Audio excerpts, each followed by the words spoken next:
Shalom from Jerusalem. This is TV7's Israel update. And as we're set to deliberate the latest developments here in Israel, throughout the region and beyond, with chief focus, of course, on the Lebanese front, Gaza Strip, terrorist acts that occurred just today here in Israel, as well as the anticipated attack against the Islamic Republic of Iran and U.S. involvement in all that.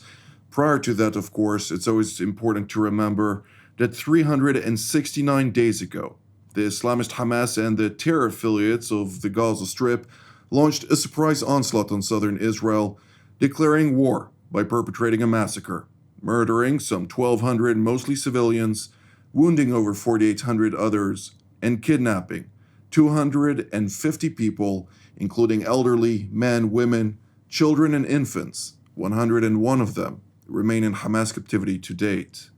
The subsequent day, on October 8th of last year, Iran essentially joined the war by greenlighting its Iranian proxy in Lebanon, namely Hezbollah, to launch cross-border attacks against Israel. Since then, Hezbollah launched some 1,200 projectiles towards Israeli territory, and not Hezbollah alone. Additional Iranian proxies, including from Syria, from Iraq, from Yemen, as well as Iran proper, have launched direct attacks against Israeli territory, and that has brought us, of course, to date, to a situation in which Israel is preparing to mount an attack against Iran proper. Let's now turn to central Israel, where we're joined by the commander of the Israeli Air Force Task Force for Air and Missile Defense, namely Brigadier General in Reserve, Doron Gavish. It's good to see you, General. What can you tell us on the latest vis-a-vis, initially, the northern front, where we're seeing Hezbollah, despite being struck heftily and battered hardly by the IDF, launching repeatedly barrages of rockets against Israel's northern communities, and unfortunately also today it came at a very heavy toll. Well, indeed, Jonathan, and we see it mainly during the last few days. We have to remember that since Israel decided to go to what I call an defensive attack, our idea was to see how could we eliminate as much as we can the Hezbollah ability to shoot rockets and missiles toward Israel. And this is what we did in the last months, I would say. We went the leaders, the commander leaders, and the others, the C2, the command communication, of course, the terrorists themselves, and then the arsenal of weapons that they still have, as we understand. So, if we compare let's say the position that we are now to 1 month ago, so this is a much more better position for sure. We saw that Hezbollah has been struck very, very strongly. We see that the number that we anticipated are not the number that we are saying. But having said all of that, we all understand that there are still capabilities within the Hezbollah forces and within this terrorist organization. We have to remember that they had more than 100,000 rockets and missiles within the arsenal. And we also have to remember that the willingness of shooting Israel and shooting toward Israel, it is still there. So Israel and the IDF is still pressing, basically doing those things that I just mentioned with the command, with the communication, with the arsenal, with the terrorists themselves. There is a ground attack that is being going on the northern part of Israel, mainly to those few kilometers that are close to the border. And we have more and more findings that we see over there. Lately, it was a tunnel that was in its way toward Israel, but much more than that. And also what Israel is trying to do is cut the lines of the supplies that are coming from Iran. The Iranians are still trying to supply the Hezbollah through Syria and other areas. So this is also another effort that is being done by Israel. From the defensive point of view, the vast majority of the rockets that were shot toward Israel, some of them, by the way, even to the center of Israel, but the vast majority of them to the northern of Israel were intercepted by our air defense system. But we always say that, unfortunately, the defense is not hermetic, and this is why we are expecting and asking our population to go to the shelter, to be alert to the what is being said by the Home Front Command, and this is what usually is being done. But unfortunately, there are some times that we have also some hits, and some of our civilians are being hit. Indeed, and unfortunately, this has also brought about or claimed the life of two Israelis in Kiryat Shmona earlier today, and our hearts go out to the bereaved families of this couple.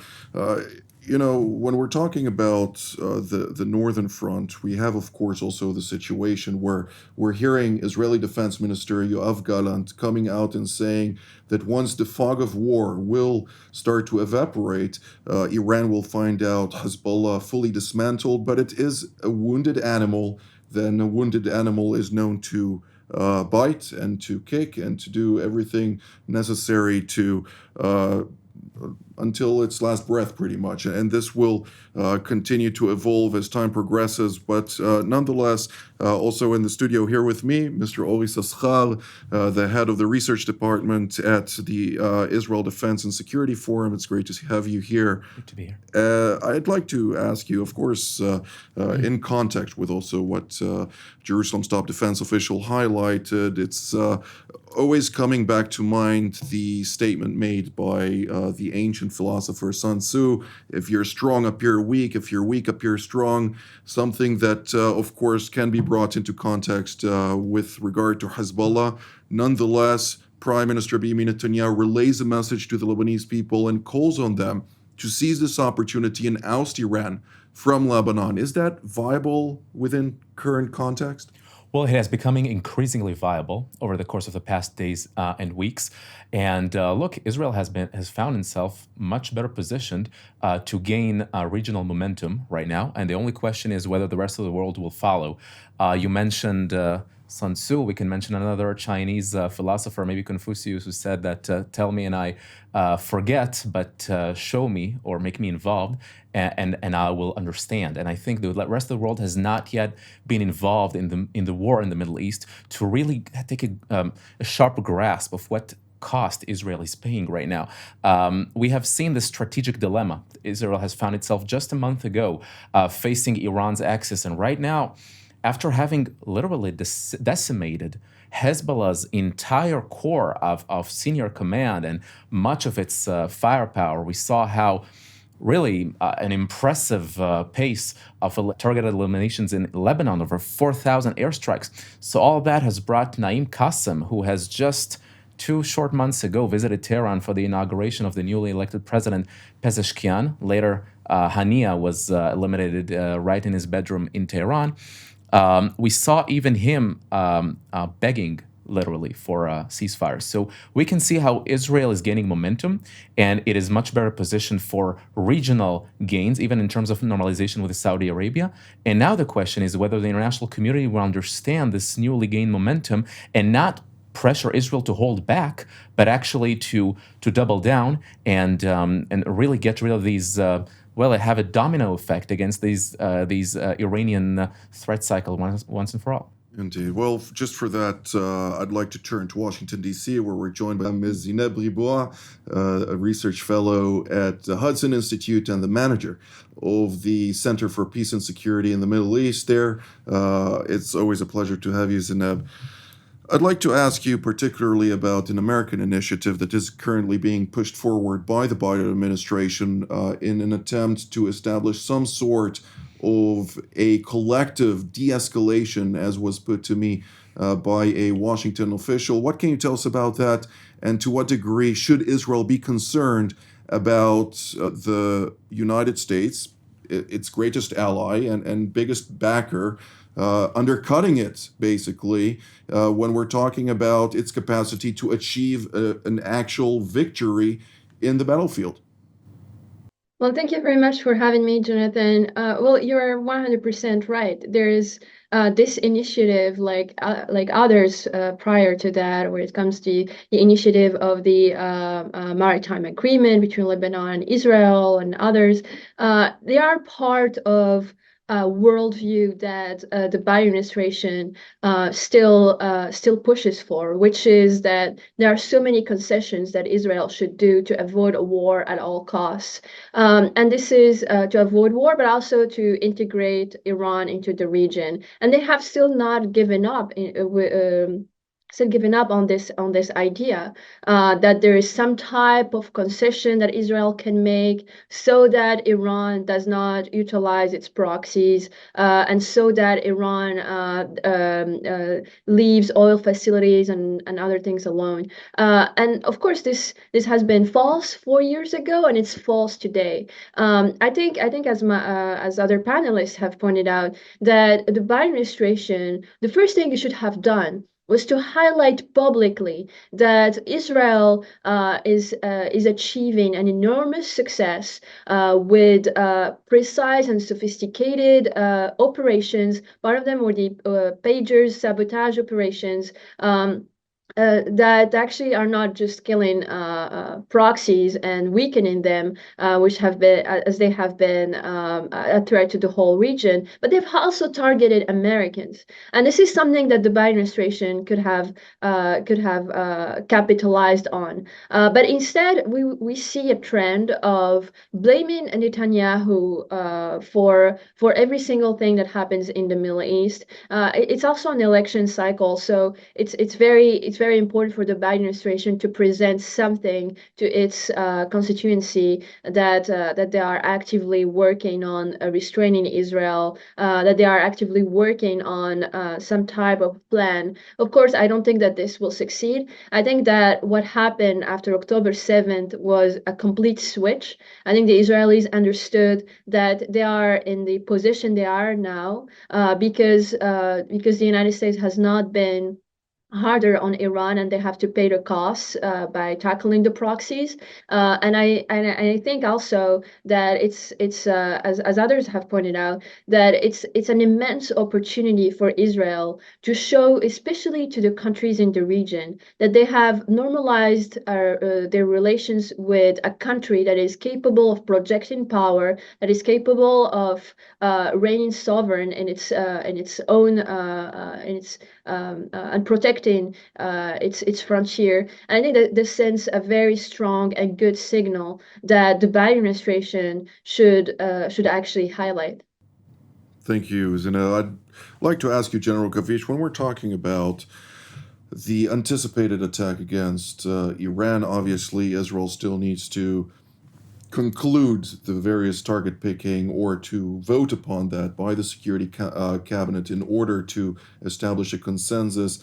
Nevertheless, one of the question marks that arose about the time and place of whether or not that is indeed true, the hour of attack, it seems like that Defense Minister Yoav Gallant was supposed to travel today to Washington. He was barred from doing so by Prime Minister Benjamin Netanyahu, demanding basically a vote on that specific matter, alongside also a phone call with President Joe Biden, which reportedly is expected to happen later today.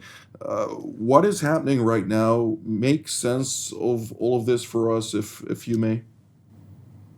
Well, Jonathan, maybe before saying something about it, I would like to go back to what was said by Zinab. It is really amazing to think that Iran shot toward Israel on April 300 projectiles, on September 200 projectiles, overall around 300 missiles, with each one of them with half a ton or 1,000 libras of explosive. Imagine yourself that if we wouldn't defend ourselves, what would happen within Israel? And then Israel is being expected to be restrained.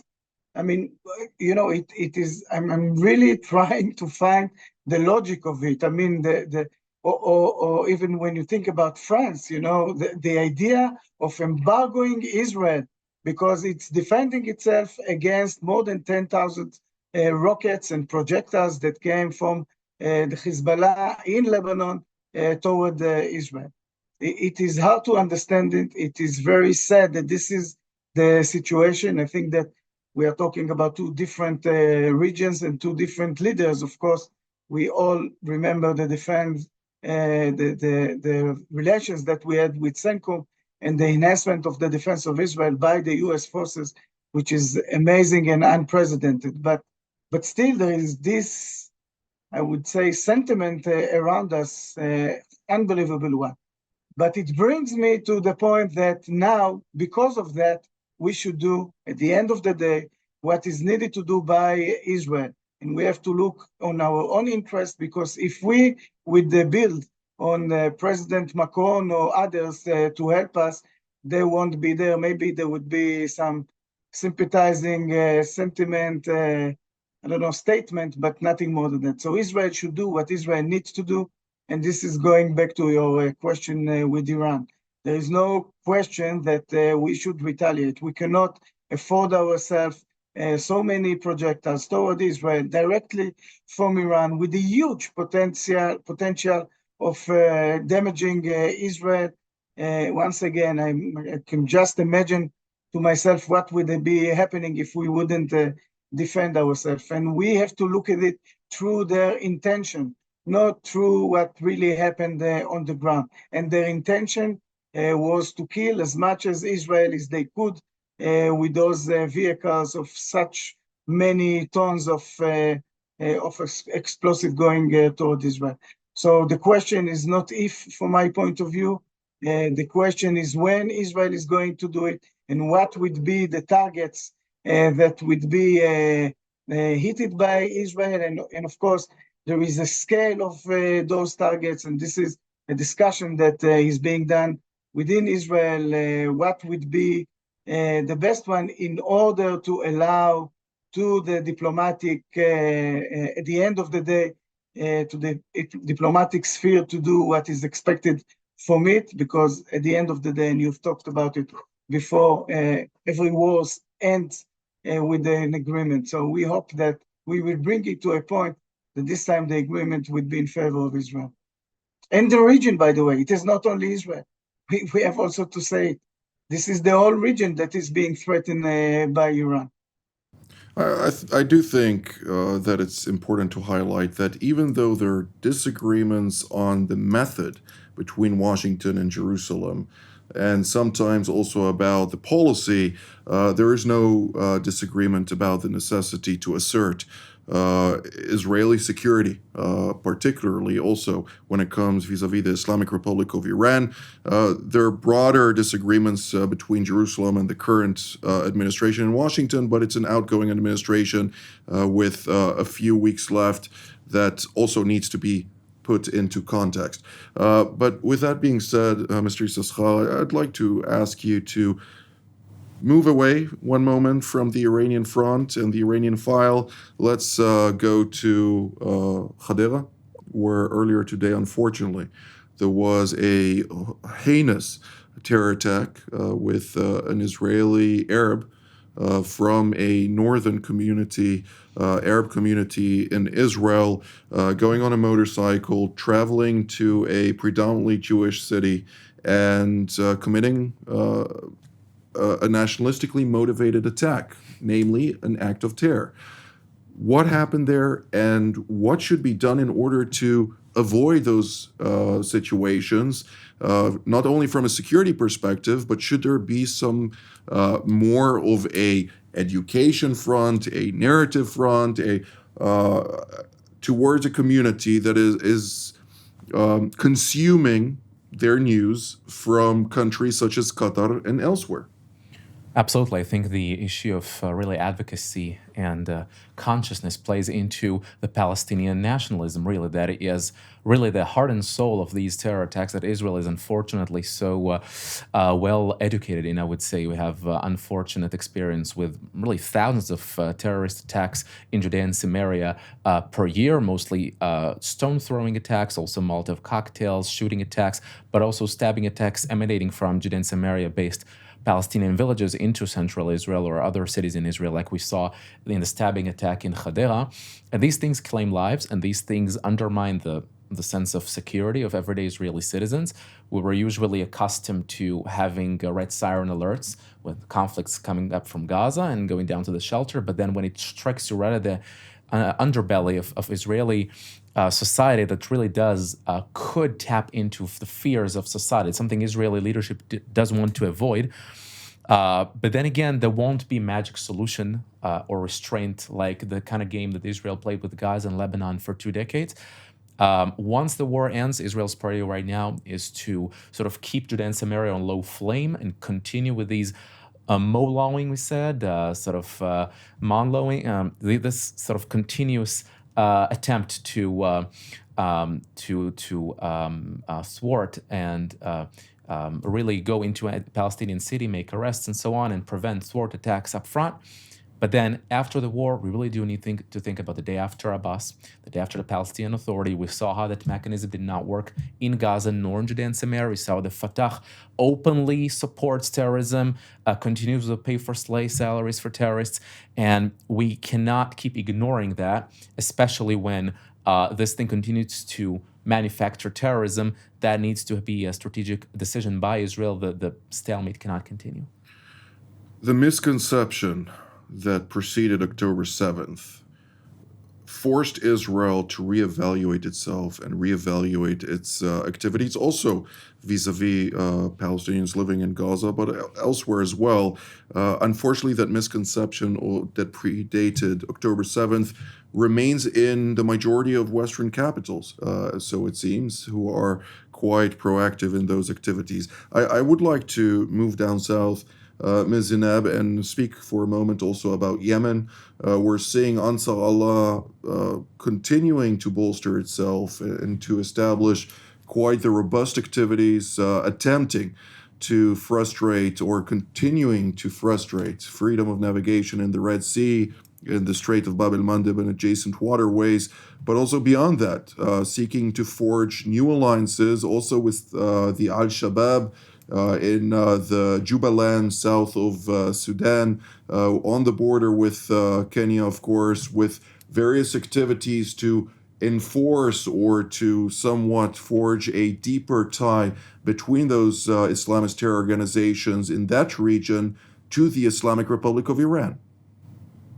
Yes, exactly, Jonathan. There's a huge risk of having the Iran threat expanding not just from the Red Sea, but also opening another front in the Indian Ocean. But there is one thing actually I remarked while reading the Arab press recently, and it's that all the achievements of Israel when it comes to weakening Iranian proxies, especially Hezbollah, which has been for a long time Iran's most precious proxy, received a lot of advantages, was one of the favorites. I think all of them are seeing right now that they're alone in this, that Iran is not going to come and rescue them. They see how Hezbollah, all of its leadership is decapitated. A lot of them are assassinated. There are many of them probably disappeared we don't even know about. And this is something that the proxies are paying attention to. Do they really want now to join Iran, or do they want to pursue some type of jihadist,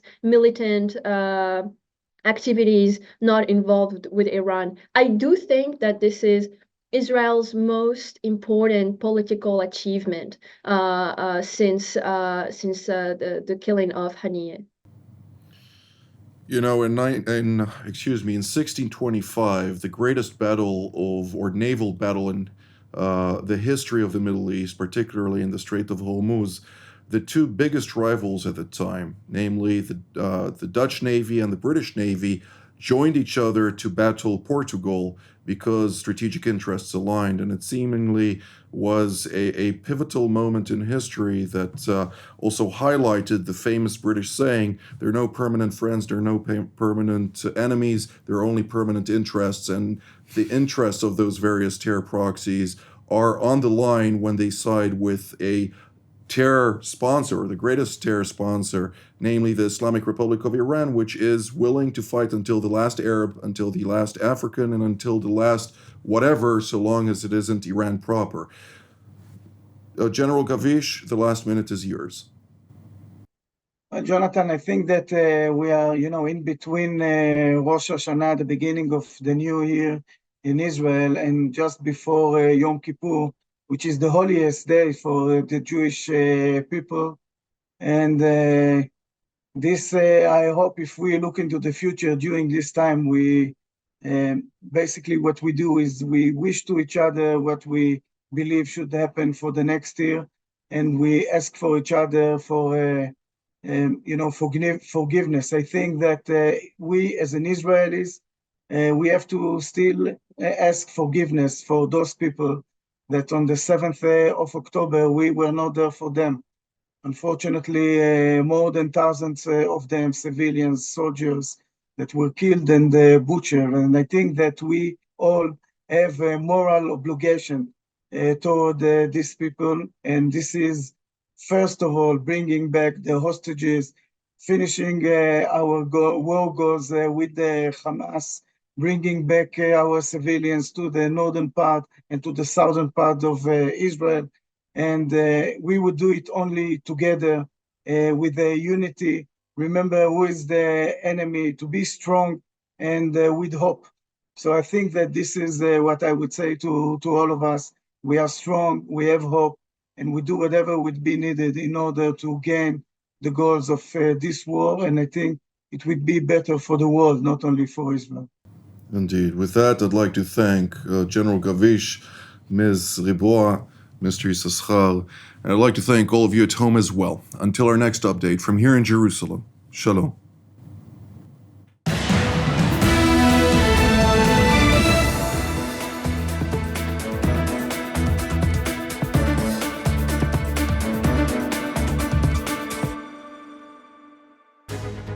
My name is Doron Gavish, and my background, 30 years of serving in the Israeli Air Force. My last job, I was the commander of the Israeli Air and Missile Defense during the introduction of the Iron Dome to the defense of Israel. All of this allows me really to be part of the team here in TV7. It is super important to have such a platform. We talk about the global situation, we talk about Israel and those different angles which are relevant to the discussion.